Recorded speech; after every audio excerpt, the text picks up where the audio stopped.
Ecclesiastes chapter 3, verse 11. He has made everything beautiful in its time. Also, he has put eternity in their hearts, except that no one can find out the work that God does from beginning to end. We have all found ourselves saying, I will be happy when. I'll be happy when I'm out of high school. I'll be happy when I'm in college.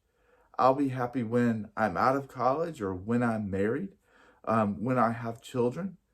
This list could go on forever of the things that we fill in the blank of I will be happy when. Solomon writes in Ecclesiastes, he has made everything beautiful in its time. In my training for my Dopey run, I have tried to enjoy the journey I am on, trying to complete this task.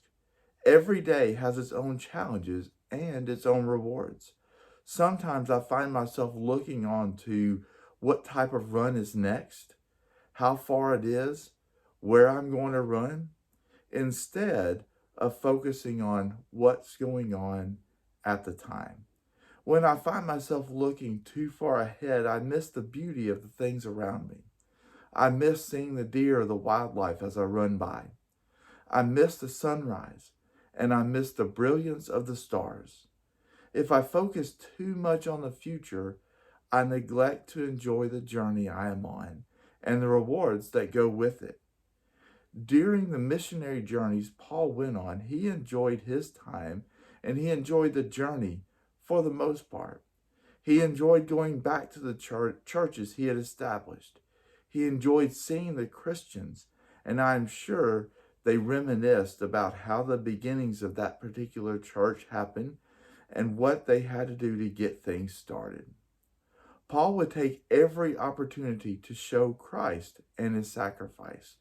Acts chapter 16, verses 25 through 40, Paul and Silas were arrested for helping a slave girl be freed from the spirit that had overtaken her. Upon being arrested, they were thrown into jail. Most people, if we were falsely put into prison and accused, we would be making every attempt to get out legally. Not Paul and Silas. We find them singing praises until midnight. Paul and Silas were doing all they could do to lift the spirits of the other prisoners and to keep their spirits lifted as well. They did all they could do to enjoy the journey of life, no matter where it led them. My challenge for us today is to enjoy the journey. Find something unique during your day and tell your family about it during your supper time meal. Meet someone new or rekindle a relationship with an old friend you may have drifted away from. Life is a journey that we are all on. We will either enjoy the journey we are on or we will wish it away.